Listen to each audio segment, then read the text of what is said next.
subscribe my channel.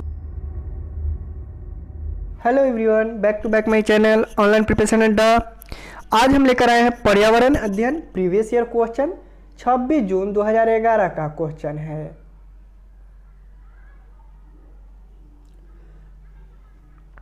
Question number 61। पर्यावरण अध्ययन के शिक्षक के रूप में आप बच्चों को चिड़ियाघर ले जाने की योजना बनाते हैं। आप बच्चों को निम्नलिखित में कौन सी गतिविधियां करने की अनुमति नहीं देंगे? ऑप्शन ए, चिड़ियाघर के जानवरों के लिए बहुत सारी खाने की सामग्री ले जाना। 2, चिड़ियाघर के विभिन्न जानवर कौन सा भोजन खाते हैं यह पता लगाना। 3, चिड़ियाघर में जिन जानवरों को देखेंगे उनकी फ़ोटो एकत्रित करना। 4, चिड़ियाघर में उन्होंने जो देखा उसका चित्र बनाने के लिए उनकी ड्राइंग की कॉपी को साथ ले जाना। तो एक शिक्षक का जो कार्य है वो अनुमान गतिविधि करने की अनुमति नहीं देंगे। तो उसका सही जवाब होगा ऑप्शन नंबर 1, चिड़ियाघर के जानवरों के लिए बहुत सारी खाने की सामग्री ले जाना ये एक शिक्षक अनुमति नहीं देता है। अब चलते हैं नेक्स्ट क्वेश्चन की ओर।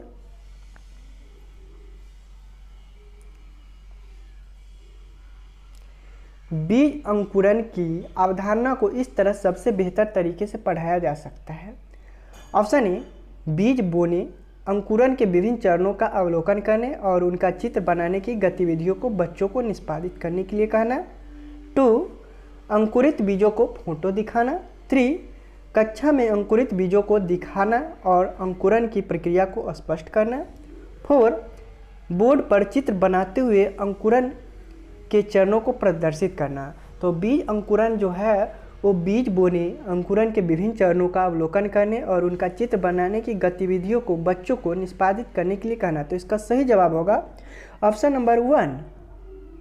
अब चलते हैं नेक्स्ट क्वेश्चन की ओर।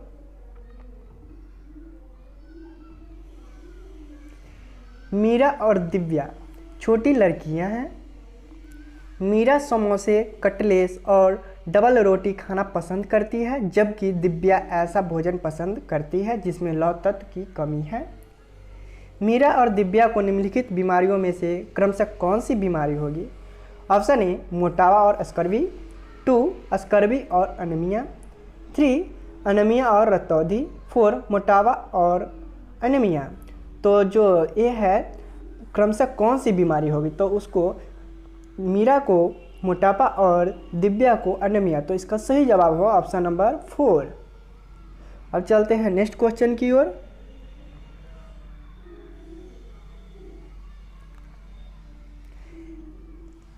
बच्चों को विभिन्न प्रकार के ईंधनों से परिचित कराने के लिए शिक्षक क्या कर सकते हैं? ऑप्शन ए, कक्षा में कुछ ईंधनों के नमूने दिखा सकता है।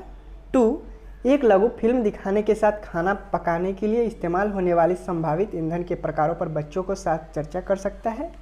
3, चार्ट पर ईंधनों के चित्र प्रदर्शित कर सकता है। 4, बच्चों से विभिन्न प्रकार के ईंधनों की सूची बनाने के लिए कह सकता है। तो एक शिक्षक जो है ईंधनों से परिचित कराने के लिए ऑप्शन नंबर 2, एक लघु फिल्म दिखाने के साथ खाना पकाने के लिए इस्तेमाल होने वाले संभावित ईंधन के प्रकारों पर बच्चों के साथ चर्चा कर सकते हैं। तो इसका सही जवाब होगा ऑप्शन नंबर 2। अब चलते हैं नेक्स्ट क्वेश्चन की ओर। मानचित्र पढ़ाने के लिए आवश्यक कौशल में शामिल है। माने मानचित्र पढ़ाने के लिए कौन सा कौशल की आवश्यकता होती है? ऑप्शन ए, अभिव्यक्तात्मक वक्ताओं के बाहर निकालने के लिए विलक्षण संप्रेषण कौशल। 2, स्थान, दूरी और दिशाओं की सापेक्ष स्थिति को समझने की योग्यता। 3, ड्राइंग और पेंटिंग में विलक्षण कुशलता। 4, ग्लोब और स्थिति दर्शाने के लिए स्केच और गणनाओं का उपयोग करने की योग्यता। तो मानचित्र जो पढ़ाते हैं उसमें शामिल है स्थान, दूरी और दिशाओं की सापेक्ष स्थिति को समझने की योग्यता। तो इसका सही जवाब होगा ऑप्शन नंबर 2। अब चलते हैं नेक्स्ट क्वेश्चन की ओर। पर्यावरण अध्ययन की कक्षा में बच्चों की व्यक्तिगत अनुभवों को महत्व देना शिक्षक को लाभ पहुंचाता है। ऑप्शन ए, विषय को बच्चे के अनुभव संसार से जोड़ने और विमर्श सीखने को बढ़ावा देने में। 2, उसकी ऊर्जा बचाने में क्योंकि बच्चे बातचीत करना पसंद करते हैं। 3, बच्चे को विशिष्ट अनुभवों को जानने में। 4 बच्चों की भाषा और संप्रेषण कुशलताओं को सुधारने और परिमार्जित करने में। तो पर्यावरण अध्ययन जो बच्चों को व्यक्तिगत अनुभवों को शिक्षक लाभ पहुंचा सकता है, तो वो है विषय को बच्चों को अनुभव संसार से जोड़ने की विमर्श और सीखने को बढ़ावा देने में। तो इसका सही जवाब होगा ऑप्शन नंबर 1। अब चलते हैं नेक्स्ट क्वेश्चन की ओर। यह देखा गया है कि पाचन क्रिया बाहर की अपेक्षा आमाशय के अंदर अधिक तेजी से होती है, क्यों?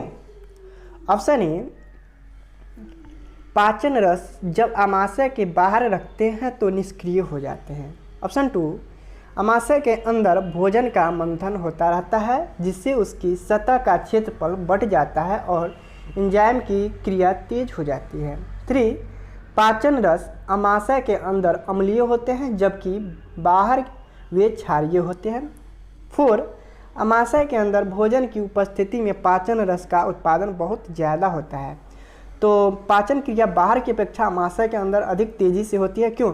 तो आमाशय के अंदर जो भोजन का मंथन होता है जिससे उसकी सतह का क्षेत्रफल बढ़ जाता है और एंजाइम की क्रिया तेज हो जाती है। तो इसका करेक्ट आंसर होगा ऑप्शन नंबर 2।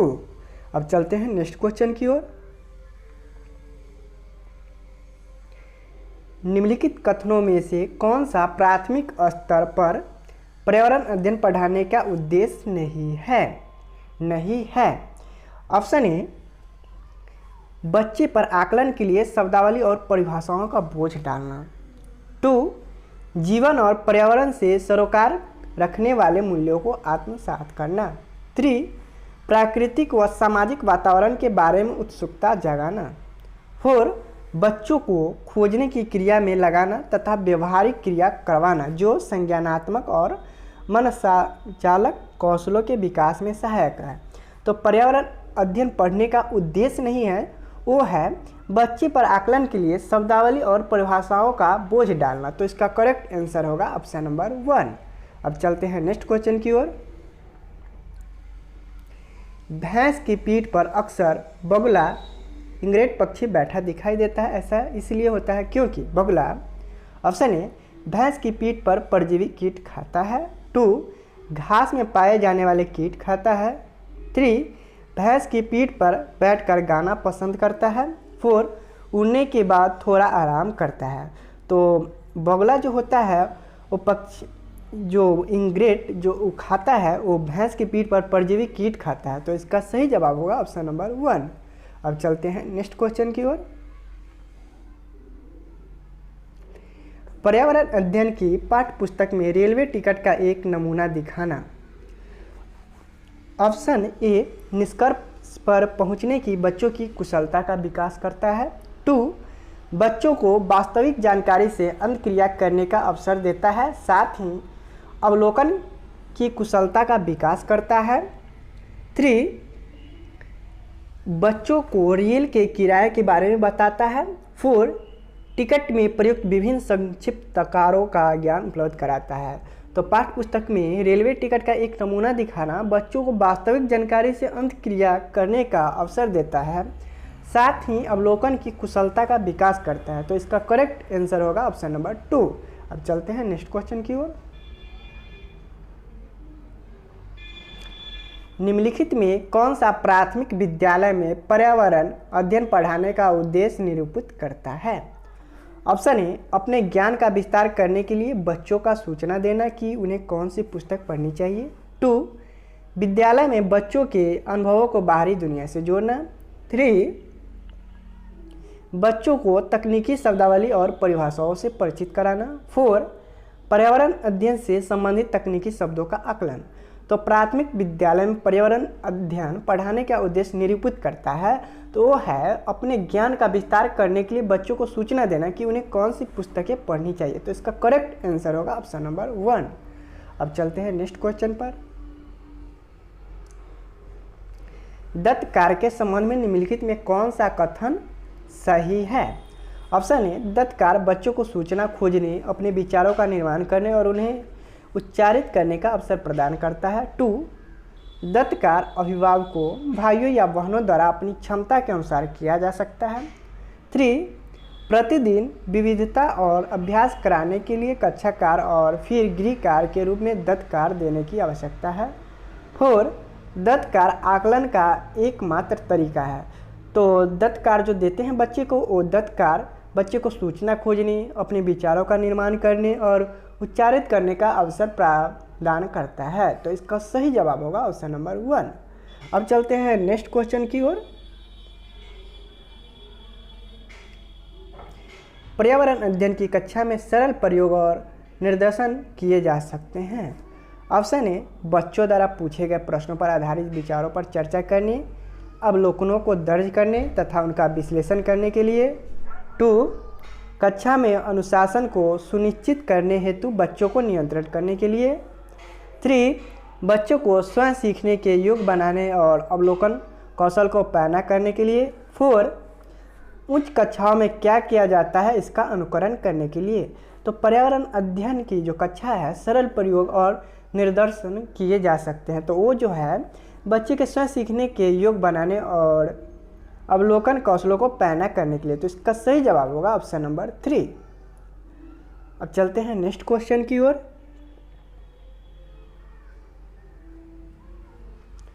दुर्गा एक गांव में रहती है और लकड़ी या गोबर के उपले का ईंधन इस्तेमाल करते हैं। चूल्हे पर खाना पकाती है। पिछले 3 महीनों से उसे तेज खांसी आ रही है। इसका कारण हो सकता है।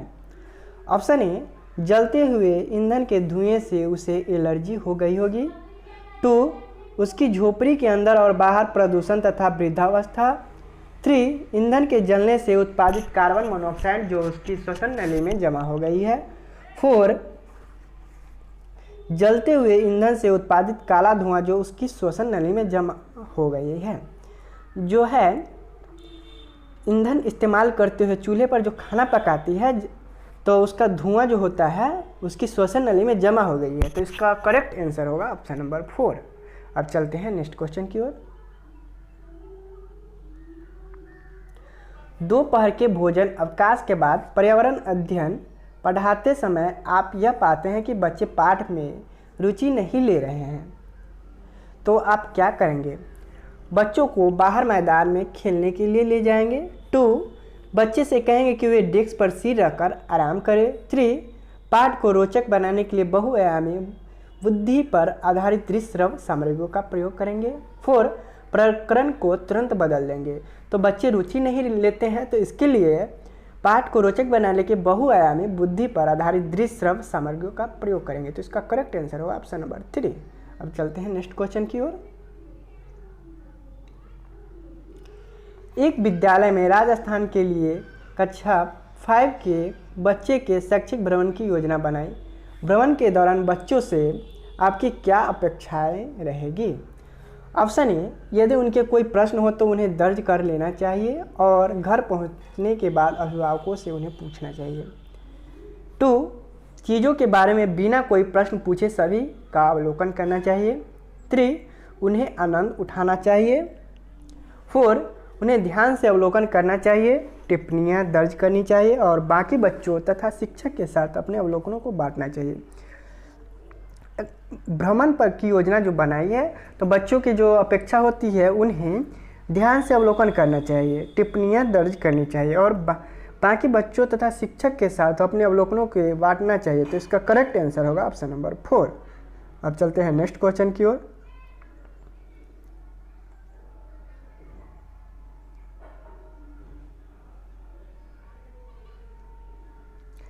रीना अपने घर का कूड़ा नीचे दर्शाए 2 ढोरियों में अलग करती है। एक है केले का छिलका, सब्जियों के छिलके, सूखी पत्तियां, अखबार। दूसरा में है जैम की बोतल, सॉस की बोतल, उपयोग में लाई गई टूथपेस्ट, ट्यूब, प्लास्टिक के खिलौने। रीना ने 2 ढेरियों में कूड़ा निम्न आधार पर अलग किया। ऑप्शन ए, घरेलू कचरा औद्योगिक कचरा है। 2 दुर्गंध है, दुर्गंध रहित है। 3 अपघटित होने वाले हैं, अपघटित नहीं होने वाले हैं। 4 पुनः चक्रण किया जा सकता है, पुनः चक्रण नहीं किया जाता है। तो इसका करेक्ट आंसर होगा ऑप्शन नंबर 3, अपघटित होने वाले हैं, अपघटित नहीं होने वाले हैं। अब चलते हैं नेक्स्ट क्वेश्चन की ओर। किसके नेतृत्व में चिपको आंदोलन को बल मिला?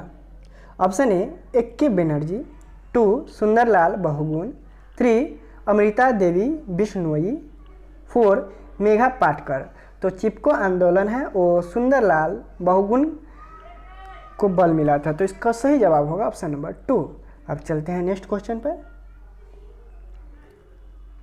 विटामिन ऐसे पदार्थ है जो ऑप्शन है हिंतांजन रोगों से बचाव के लिए थोड़ी मात्रा में आवश्यक है, 2 हमारी उपापचय दर बढ़ाकर भार में कमी लाते हैं, 3 स्वस्थ रहने के लिए दवाई के रूप में लिए जाते हैं, 4 पेशियों का विकास करके हमें ताकतवर बनाते हैं। तो विटामिन जो है वो हिंताजन्य रोगों से बचाव के लिए थोड़ी मात्रा में आवश्यक है, तो इसका सही जवाब होगा ऑप्शन नंबर 1। अब चलते हैं नेक्स्ट क्वेश्चन की ओर।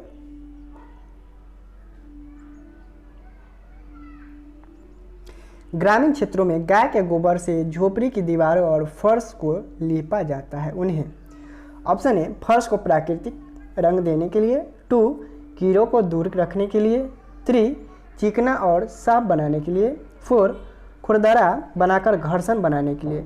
तो ग्रामीण क्षेत्र में गाय के गोबर से जो झोपड़ी दीवारों और फर्श पर लिपा जाता है वो चिकना और साफ बनाने के लिए, तो इसका करेक्ट आंसर होगा ऑप्शन नंबर 3। अब चलते हैं नेक्स्ट क्वेश्चन की ओर। अगर वीडियो पसंद आए तो लाइक कर दीजिए। अब चलते हैं नेक्स्ट क्वेश्चन की ओर।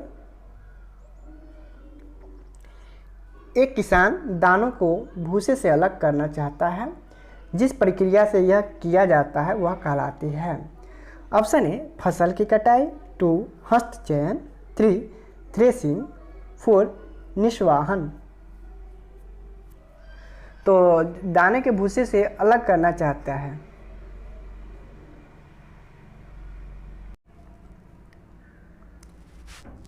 विटामिन ऐसे पदार्थ है जो ऑप्शन ए हिंताजन्य रोगों से बचाव के लिए थोड़ी मात्रा में आवश्यक है, 2 हमारी उपापचय दर बढ़ाकर भार में कमी लाते हैं, 3 स्वस्थ रहने के लिए दवाई के रूप में लिए जाते हैं, 4 पेशियों का विकास करके हमें ताकतवर बनाते हैं। तो विटामिन ऐसे पदार्थ है तो जो हिंताजन्य रोगों से बचाव के लिए थोड़ी मात्रा में आवश्यक है, तो इसका करेक्ट आंसर होगा ऑप्शन नंबर 1।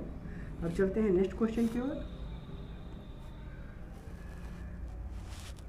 ग्रामीण क्षेत्रों में गाय के गोबर से झोपड़ी की दीवारों और फर्श को लीपा जाता है, उन्हें ऑप्शन ए फर्श को प्राकृतिक रंग देने के लिए, 2 कीड़ों को दूर रखने के लिए, 3 चिकना और साफ बनाने के लिए, 4 खुरदरा बनाकर घर्षण बनाने के लिए। तो ग्रामीण क्षेत्र में गाय के गोबर से जो झोपड़ी की दीवार और फर्श को लिपा जाता है वो चिकना और साफ बनाने के लिए, तो इसका करेक्ट आंसर होगा ऑप्शन नंबर 3। अब चलते हैं नेक्स्ट क्वेश्चन की ओर। एक किसान दानों को भूसे से अलग करना चाहता है, जिस प्रक्रिया से यह किया जाता है वह कहलाती है। ऑप्शन ए फसल की कटाई, 2 हस्तचयन, 3 थ्रेसिंग, 4 निष्पावन। तो दाने को भूसे से अलग करना जो होता है वो निष्पावन कहलाता है, तो इसका करेक्ट आंसर होगा ऑप्शन नंबर 4। अब चलते हैं नेक्स्ट क्वेश्चन की ओर।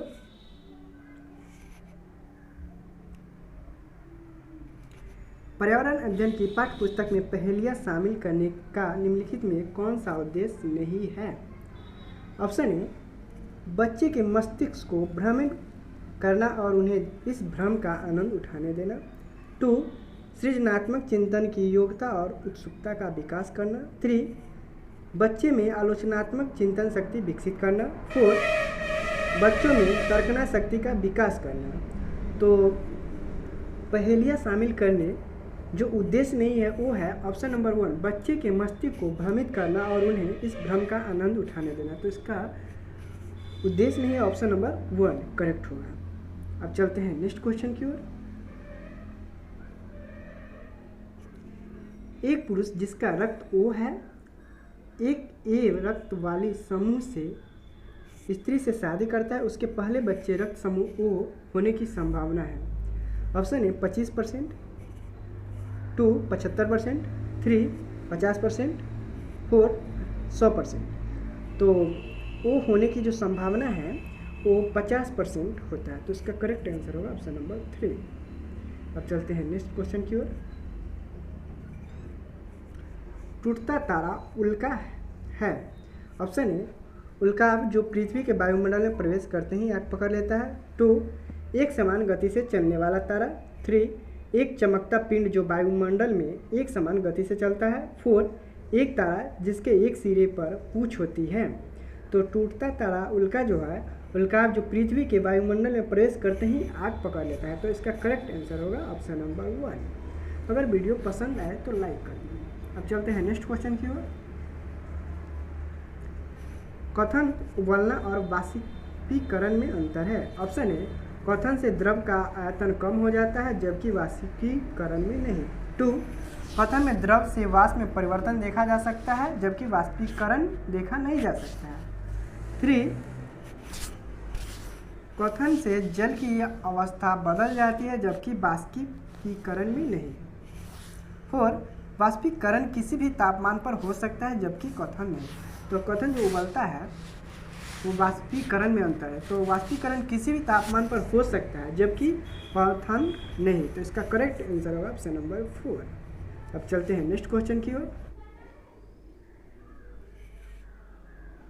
प्राथमिक स्तर पर आकलन में शामिल होना चाहिए। ऑप्शन ए, अर्धवार्षिक और वर्ष के अंत में वार्षिक परीक्षाएं। 2, छोटे बच्चों को उत्तीर्ण अथवा अनुत्तीर्ण की श्रेणी के अंतर्गत आंकने के लिए प्रत्येक सप्ताह गृह कार्य और कक्षा कार्य। 3, शिक्षक द्वारा सतत और असंरचनात्मक तरीके से किए गए अवलोकन को बच्चे के और अभिभावकों के साथ बांटना।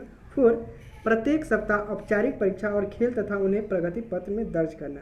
तो प्राथमिक स्तर पर आकलन में शामिल होता है वो है शिक्षक द्वारा सतत और असंरचनात्मक तरीके से किए गए अवलोकन को बच्चे और अभिभावकों के साथ बांटना। इसका करेक्ट आंसर होगा ऑप्शन नंबर 3। अब चलते हैं नेक्स्ट क्वेश्चन की ओर।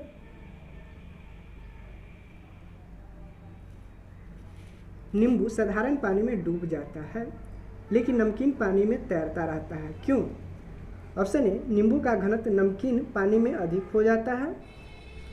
2, नींबू का घनत्व नमकीन पानी में कम हो जाता है। 3, नमकीन पानी का घनत्व साधारण पानी के घनत्व से अधिक होता है। 4, साधारण पानी का घनत्व नमकीन पानी से घनत्व से अधिक होता है। तो नींबू जो है साधारण पानी में डूब जाता है लेकिन नमकीन पानी में नहीं। तो नमकीन पानी का घनत्व साधारण पानी के घनत्व से अधिक होता है। तो इसका करेक्ट आंसर होगा ऑप्शन नंबर 3। अब चलते हैं नेक्स्ट क्वेश्चन की ओर। पके हुए चावल रेफ्रिजरेटर में अपेक्षाकृत लंबे समय तक परिलक्षित किए जा सकते हैं, क्यों? ऑप्शन ए, कम तापमान पर भोजन का नमित तत्व घट जाता है। 2, रेफ्रिजरेटर में कुछ ऐसे रसायन होते हैं जो रोगाणुओं को नष्ट कर देते हैं। 3, कम तापमान पर रोगाणु निष्क्रिय हो जाते हैं। 4, रोगाणु कम तापमान पर भी नष्ट होने जाते हैं। तो पके हुए चावल रेफ्रिजरेटर में अपेक्षाकृत लंबे समय तक रहते हैं वो है कम तापमान पर रोगाणु निष्क्रिय हो जाते हैं। तो इसका करेक्ट आंसर होगा ऑप्शन नंबर 3। अब चलते हैं नेक्स्ट क्वेश्चन की ओर। रक्त की जांच द्वारा किसकी उपस्थिति में मलेरिया की पहचान होती है? ऑप्शन ए, लाल रक्त कोशिकाओं में मच्छर के अंडे। 2, लाल रक्त कोशिकाओं में मलेरिया परजीवी प्लाज्मोडोमी। 3, रक्त में क्षतिग्रस्त यकृत कोशिकाएं। 4, रक्त में मच्छर के लर्वे। तो रक्त की जांच जो होती है उसमें मलेरिया की पहचान की होती है वो है लाल रक्त कोशिकाओं में मलेरिया परजीवी। तो इसका करेक्ट आंसर होगा ऑप्शन नंबर 2। अब चलते हैं नेक्स्ट क्वेश्चन की ओर और लास्ट। पर्यावरण अध्ययन की कक्षा में अवधारणाओं को स्पष्ट करने के लिए कविताओं और कहानी कथन का प्रयोग करना। ऑप्शन ए, बच्चों में विद्यमान भाषिक एवं सांस्कृतिक विविधता को ध्यान में रखता है। 2, उचित दिशा में बच्चों की ऊर्जा को संकेंद्रित करता है। 3, पाठ को आनंददायक और रोचक बनाने में मदद करता है। 4, स्थानीय एवं विश्व स्तर पर संसार की प्रकृति को खोजने और कल्पना करने की योग्यता का विकास करने में मदद करता है। तो पर्यावरण अध्ययन कक्षा में अवधारणा को स्पष्ट करने के लिए कविता और कहानी का जो प्रयोग किया जाता है वो है स्थानीय एवं विश्व स्तर पर संसार की प्रकृति की खोजने और कल्पना करने की योग्यता का विकास करने में मदद करता है। तो इसका करेक्ट आंसर होगा ऑप्शन नंबर 4।